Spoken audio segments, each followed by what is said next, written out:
Hi, I'm Tonya Gratz with the Greene County Land and Water Conservation Department. And today with me I have Jake Kaderly, and my farm is located between Judah and Broadhead. I farm 300 acres. There's 150 here, and then there's another 150 north of Judah, just a mile. Out of those 320 acres, there's only 34 that are non-highly erodible. So I'm 100% no-till, and in the last 2 years we've been 100% with a cover crop on it also. So when the system works, don't be scared of it, and get a hold of your neighbors or somebody close to you that's doing it, and try the practices. They do work. So Jake, tell me how old your planter is. This is a 1995 white 6100. Okay. So you've made some modifications from the original. This planter is highly modified. I purchased it as an 8-row 38, and it's been cut down and turned into an 8-row 22. So probably one of the most important things that we did is we added that weight bracket that's right there with those weights on. These guys?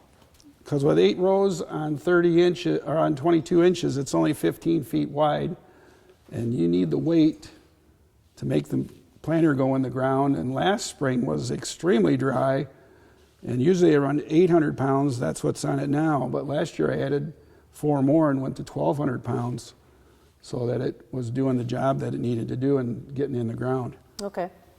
So what do you think are the two most important things for guys that are trying to go from conventional planting after conventional tillage to switching to that no-till system?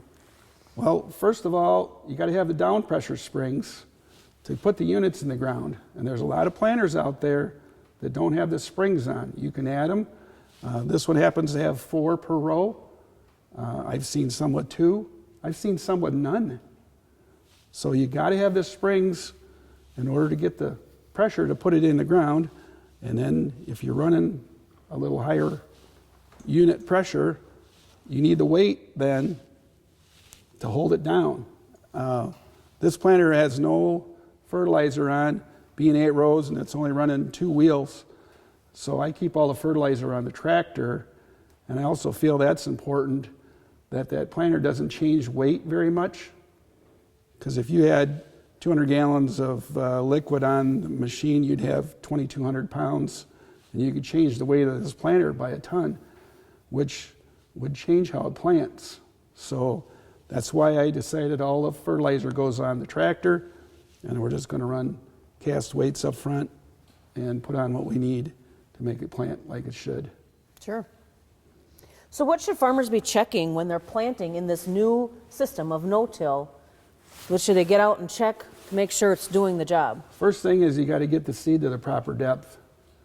And I plant corn at 2.5, sometimes closer to 3. It's important to get it in the ground where it needs to be so the root develops properly. And the next thing is, once you make that trench, you got to get it to close. So the old stock closing wheels are probably, if you got the springs and you got the weight, the next piece of the puzzle is to get the closing wheels to close that trench so that you can cover the seed back up. What do you think the easiest situation to start a no-till system is in? Well, bean ground's a breeze to plant into. Beans mellow the ground out and leave it pretty soft, so that's a piece of cake. Anybody can do that, and most of the time you don't even have to have anything too much on the planter to make that work. Okay. Also, you could plant into an old hayfield. I don't like to fall kill them anymore, but if it's fall killed, then that mellows out and gets real nice too. Biggest thing is you don't do a bunch of compaction on the ground that you're going to plant in with traffic, in the fall, or spreading manure and things like that, is to not rut it up and make a mess. Sure. Why do you no-till? Well, because when we started, all my ground is non-highly erodible. We're working with 4 to 7% slopes. I want my soil to stay in place. I want the water that comes off of this farm to be clear, and I just feel it's the right thing to do. Folks, if you're reading any farm magazine today, every magazine has got things in it that are talking about the no-till system and the cover crop system. That's where we need to be today. And I go to the National No-Till Conference the last 5 years, and it really upsets me to look and see that South America is 75% no-till, and the United States of America, where it started, is only 30. It's just not right. So do you have experience planting into cover crops, whether they're alive or dead? Yep, and we've been planting green here the last couple years. So, and that ground stays real mellow when there's a crop growing on it, and it's actually quite easy to plant into. So it's just a matter of getting your mind wrapped around that, you know, this looks really different than what I've been doing, but it's the right way to go. Sure. So if you could add something new to your planter, what would you add? Well, there's not much. If I had hydraulic downforce on it, but this one's too old to invest that kind of money into to do that. So if I ever do go that route, I'll probably update the machine and go that way. So. Okay. Why do you have this planter? The planters of the 90s, the white unit has the best seed meter at the time. So this one was the most accurate. Also, when I looked at converting a planter over, this one is clamped on, so it was easier to move things around. Some of them, the brackets are actually welded to the frame, and they didn't want to have to cut brackets off and move things around. So, but if you look at a white and a deer and a Kinsey, that planting unit is all mechanically very, very similar. Okay. Only the Case IH is got a few tweaks to it. Sure. Well, thanks for your time, Jake. We appreciate having this conversation so other people can learn from you. And we'll get a little tour of the planter here in a minute. So I added these in the second year I bought this planter. These are Yetter row cleaners with the shark tooth disc on and the depth collar. But I do run them in a float so that they can roll up and down. Actually, earlier you asked me if there's one thing I could add. There is an air shock system that goes in here that you can adjust these. I've looked at that too, but they seem to do a great job just floating along like they do. And all you want them to do is kind of just clean the soil off. You don't want them to make a trench. You just want them to kind of do a nice little clean job. And I really like them. The only thing I don't like about them is they're harder than heck to grease. You got to crawl around underneath to get the grease gun in them, but they do a wonderful job. And these shark tooth cleaners have held up quite well, no problems at all. Last year I installed these PTT, Prescription Tillage Technology blades. You can see that they're serrated. There's no scrapers on them. You can turn them with your hand. The idea behind them is that the friction of a smooth blade actually creates the smear on the side of the sidewall, and because these are kind of driven by that serration, they don't do that, and then they actually kind of crumble the sidewall up and make a better V for the seed and a better root structure. Their research is showing that's a 3 to 5 bushel increase with these blades on.